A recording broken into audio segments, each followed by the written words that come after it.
মানব জাতি তথা বিশ্ব শান্তির জন্য একটি ভয়াবহ দুঃসংবাদ। গণহত্যাকারী ইসরায়েল রাষ্ট্রের সেনাবাহিনী এবং আগ্রাসী মার্কিন সেনাবাহিনী এবার আইন করে এক হয়ে যাচ্ছে।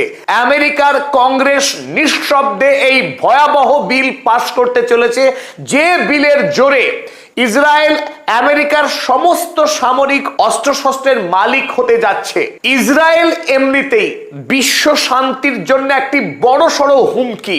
যে ইসরায়েল রাষ্ট্র কেবলমাত্র 2023 সাল থেকে আজ 2026 সাল পর্যন্ত প্রত্যক্ষ এবং পরোক্ষভাবে 4 লক্ষ মানুষকে খুন করেছে, কেবলমাত্র গাজা ভূমিতেই এই 3 বছরে 85,000-এরও অধিক মানুষকে খুন করেছে যে ইসরায়েল রাষ্ট্র, সেই ইসরায়েল রাষ্ট্র এবার সরাসরি আমেরিকা যুক্তরাষ্ট্রের সকল সৈন্যবাহিনী এবং আমেরিকার যে বিপুল সামরিক অস্ত্র ভান্ডার রয়েছে তার আইনি নিয়ন্ত্রণ পেতে চলেছে আমেরিকার আনা আইনের বলেই। এই ঘটনা পৃথিবীতে তৃতীয় বিশ্বযুদ্ধ বাঁধানোর জন্য যথেষ্ট। আগামী দিনে পৃথিবীতে ধারাবাহিকভাবে শান্তির ব্যাঘাত ঘটতে চলেছে, কারণ এই মুহূর্তে ইসরায়েলের গণহত্যাকারী প্রধানমন্ত্রী বেঞ্জামিন নেতানিয়াহু তিনি ক্রূর হাসি হাসছেন, কারণ এতদিনের স্বপ্ন ছিল বেঞ্জামিন নেতানিয়াহুর মার্কিন যুক্তরাষ্ট্রের শক্তিতে বলিয়ান হয়ে গোটা মধ্যপ্রাচ্য সহ আফ্রিকা মহাদেশ এবং এশিয়ার বিস্তীর্ণ অঞ্চলকে দখল করে গ্রেটার ইসরায়েলের সাম্রাজ্য প্রতিষ্ঠা করার মধ্য দিয়ে ইসরায়েল বড় সড় স্বপ্ন পূরণ করতে চাইছিল এতদিন ধরে। আর সেই স্বপ্নের অনেকটা কাছাকাছি পৌঁছে গেছে এই মুহূর্তে গণহত্যাকারী ইসরায়েলি প্রধানমন্ত্রী বেঞ্জামিন নেতানিয়াহু। ইসরায়েল এমনিতেই এত ক্ষুদ্র একটি রাষ্ট্র, পৃথিবীর মানচিত্রে তাকে লেন্সের সাহায্য ছাড়া খালি চোখে প্রায় দেখা অসম্ভব। সেই ক্ষুদ্রাকৃতির আণুবীক্ষণিক রাষ্ট্রটি গোটা পৃথিবীতে ইতিমধ্যেই অর্থাৎ 1948 সালের জন্মের পর থেকে যে পরিমাণ সন্ত্রাস সৃষ্টি করেছে তা এক কথায় নজিরবিহীন। আপনারা স্ক্রিনে দেখছেন এই লাল রং করা এই অতি ক্ষুদ্র যে বলয়, এটি হলো ইসরায়েল রাষ্ট্র। ভূমধ্যসাগরের তীরবর্তী জর্ডন এবং লেবাননের মাঝখানে প্রায় ত্রিভুজ আকৃতির একটা ক্ষুদ্র ভূখণ্ড। এই ইসরায়েল রাষ্ট্রটি ইতিপূর্বে তার চারিপাশের 15টি রাষ্ট্রকে আক্রমণ করার একটি কুখ্যাত নজির গড়েছে।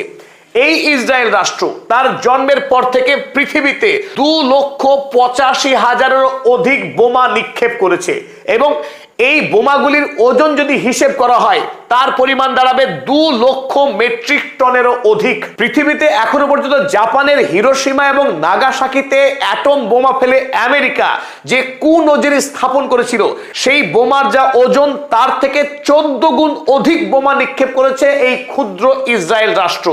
এই ইসরায়েল রাষ্ট্র আপনারা ম্যাপের হলুদ রং করা যে বিস্তীর্ণ দেশগুলো রয়েছে, এই প্রত্যেকটি দেশকে আক্রমণ করেছে এই ইসরায়েল রাষ্ট্র কোনো না কোনো সময়।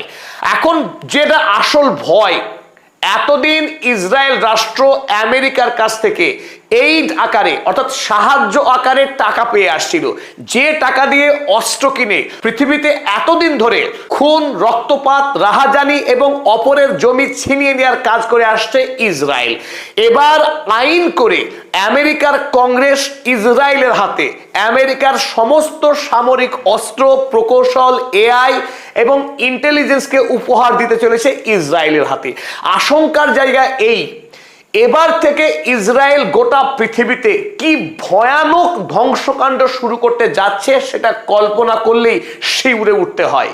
আমরা প্রত্যেকেই জানি ডোনাল্ড ট্রাম্প আমেরিকার রাষ্ট্রপতি আদতে নামে, কিন্তু এই আমেরিকার রাষ্ট্রপতি ডোনাল্ড ট্রাম্পকে বাদর নাশ করায় যিনি, তার নাম বেঞ্জামিন নেতানিয়াহু। বেঞ্জামিন নেতানিয়াহুর কাছে ডোনাল্ড ট্রাম্পের এমন কিছু গোপন ফাইল বন্দী আছে যার সাহায্যে বেঞ্জামিন নেতানিয়াহু অনায়াসে এই কৃতদাসের কান ধরে উঠাতে পারে, এই কৃতদাসের কান ধরে বসাতে পারে। তো বেঞ্জামিন নেতানিয়াহুর সেই গোপন শক্তির দ্বারাই গোটা আমেরিকার কংগ্রেসকে হাতে করে ফেলেছে এবং আমেরিকার ক্ষমতাসীন রিপাবলিকান দলকে এই মুহূর্তে বেঞ্জামিন নেতানিয়াহু ইচ্ছে মতো ব্যবহার করছে। যে স্বপ্ন ইসরায়েল গত 78 বছর ধরে দেখে আসছিল, ছিল যে গোটা আমেরিকার সামরিক শক্তিকে ইচ্ছে মতো ব্যবহার করবে, সেই স্বপ্ন এবার বাস্তবায়নের পথে এগোতে চলেছে। আর এটাই বিশ্বের জন্য সবচাইতে বড় চ্যালেঞ্জ। গত পরশুদিন অর্থাৎ 30শে মে আল জাজিরাতে হেডলাইন হয়েছিল, Congress advances US Israel military integration plan. আমেরিকার কংগ্রেস ইসরায়েল এবং আমেরিকার সামরিক শক্তিকে অন্তর্ভুক্তি করতে চলেছে, অর্থাৎ সমন্বয় করতে চলেছে। ইসরায়েলের সামরিক শক্তি, আমেরিকার সামরিক শক্তি একযোগে আগামী দিনে পৃথিবীর বিভিন্ন প্রান্তে আগ্রাসী অভিযান চালাবে। আর সেই অভিযান চালানোর ক্ষেত্রে আমেরিকার কংগ্রেস আইন করে ইসরায়েলের হাতে ক্ষমতা অর্পণ করতে চলেছে। আর এই একই খবর প্রকাশিত হয়েছে তুরস্কের খবরের কাগজ আনাদোলু আজান্সি। তারাও লিখেছে, US Congress quietly moving to integrate American and Israeli military forces. আমেরিকার কংগ্রেস নীরবে আমেরিকার এবং ইসরায়েলের সামরিক শক্তিকে একত্রিত করতে চলেছে। চলুন এবার বিস্তারিত দেখে নেওয়া যাক আমেরিকার কংগ্রেসে কোন বিল উত্থাপন হতে যাচ্ছে। আমেরিকায় প্রতি বছর নিয়ম করে সামরিক নীতি নির্ধারণ করা হয়, আর সেই সামরিক নীতি নির্ধারণের অংশ হিসেবে 2027 সালে আমেরিকার কংগ্রেসে একটি নতুন বিল আসতে চলেছে। আর সেই বিলের কাজ এখন পুরোদমে চলছে আমেরিকায়।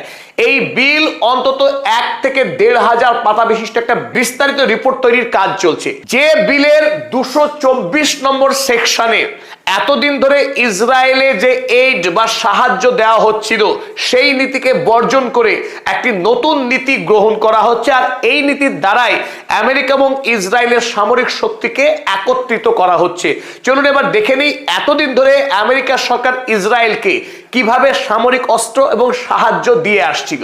যে মডেলের দ্বারা এতদিন আমেরিকা ইসরায়েলকে সাহায্য করে আসছিল তার নাম ছিল এইড অ্যান্ড পারচেজ মডেল। এই এইড অ্যান্ড পারচেজ মডেলে আমেরিকার এইড ডিপার্টমেন্ট থেকে প্রতি বছর গড়পড়তা 3.8 বিলিয়ন ইউএসডি ডলার টাকা নির্ধারণ করা হয় ইসরায়েলকে আর্থিক সাহায্য দেওয়ার জন্য। কিন্তু বাস্তবে দেখা গেছে এই 3.8 বিলিয়ন ডলারের 10 গুণেরও অধিক টাকা প্রতি বছর দিয়ে আসছে এতদিন আমেরিকা যুক্তরাষ্ট্র। আমেরিকা ওই নির্ধারিত টাকা ইসরায়েল সরকারের জন্য বরাদ্দ করত। বরাদ্দকৃত টাকা যখন ইসরায়েলের হাতে আসতো, ইসরায়েল সরকার সেই টাকা বাড়াতো আমেরিকার অস্ত্র বিভাগে, এবং অস্ত্র বিভাগ তখন ইসরায়েলের কাছে সেই পরিমাণ টাকার অস্ত্র প্রেরণ করত। অর্থাৎ আমেরিকা এতদিন সরাসরি এক কথায় বলা যায় ইসরায়েলকে অস্ত্র সরবরাহ করে আসছিল, কিন্তু নাককে সোজাসুজি না ধরে একটু ঘুরিয়ে নাক ধরার কাজ করে আসছিল আমেরিকা। এবার ডোনাল্ড ট্রাম্পের প্রশাসন তারা এতদিন ধরে আমেরিকার যে নীতি অনুসরণ করে আসছিল এই নীতিকে সরাসরি কেটে বাদ দিল। অর্থাৎ ইসরায়েলের সঙ্গে যেহেতু আমেরিকা রয়েইছে, অতএব রাগ ঢাকের কোনো আর ব্যাপার নেই, খুল্লাম খালাম বন্ধুত্ব করতে চাইছে ডোনাল্ড ট্রাম্প বেঞ্জামিন নেতানিয়াহুর সঙ্গে। অর্থাৎ এই 224 সেকশনে এবার নতুন একটি প্রস্তাব পেশ করা হলো আমেরিকার কংগ্রেসের পক্ষে। এবার চলুন আমরা দেখে নিই নতুন এই 224 সেকশনে কি প্রস্তাব আনা হয়েছে। আমরা আগেই জানিয়েছি যে ইসরায়েল এবং আমেরিকা এই দুই দেশের সামরিক শক্তিকে একত্রিত করা হচ্ছে, একটি পাত্রে ঢালা হচ্ছে। এদিকে আমেরিকা যুক্তরাষ্ট্র এবং তার সেক্রেটারি অফ ওয়ার আমেরিকার যুদ্ধ সচিব এক প্রান্তে, এদিকে ইসরায়েল রাষ্ট্র ইসরায়েলের প্রতিরক্ষা মন্ত্রী, একদিকে ইসরায়েলের প্রতিরক্ষা মন্ত্রী, অপরদিকে আমেরিকার যুদ্ধ সচিব। এই দুই সামরিক নায়ককে যুক্ত করা হবে একজন অফিসারের দ্বারা, যে অফিসারের নাম হবে এক্সিকিউটিভ এজেন্ট। এই এক্সিকিউটিভ এজেন্টকে যুগ্মভাবে নিযুক্ত করবে আমেরিকা যুক্তরাষ্ট্র এবং ইসরায়েল। যুগ্মভাবে নিযুক্ত অফিসার অর্থাৎ এক্সিকিউটিভ এজেন্ট তিনি সমন্বয় সাধন করবেন আমেরিকা এবং ইসরায়েলের যত সামরিক অস্ত্র রয়েছে এবং সেনাবাহিনীর যতগুলো বিভাগ রয়েছে সমস্ত বিভাগের সমস্ত তথ্য এই একজন এক্সিকিউটিভ এজেন্টের কাছে জমা থাকবে। এই এজেন্টটি পরিচালনা করবে আগামী দিনের যুদ্ধ। অর্থাৎ এতদিন ধরে ইসরায়েলের ডিফেন্স মিনিস্টার কিংবা আমেরিকার সেক্রেটারি অফ ওয়ার যিনারা প্রধান হিসেবে দায়িত্ব পালন করে আসছিলেন, তারা এবার নামকে অস্তে প্রধান থাকবেন।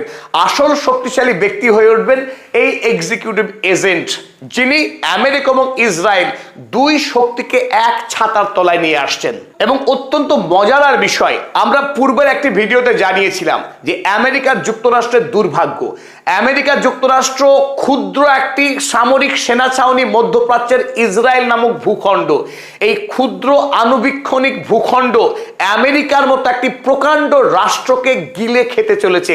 আমেরিকা যুক্তরাষ্ট্রের সার্বভৌমত্ব নিয়ে রীতিমতো প্রশ্ন উঠতে শুরু করেছে। এই এক্সিকিউটিভ এজেন্ট আগামী দিনে ইসরায়েলের হয়ে গোটা আমেরিকার সেনাবাহিনীকে ভেলকি নাচ দেখাবে।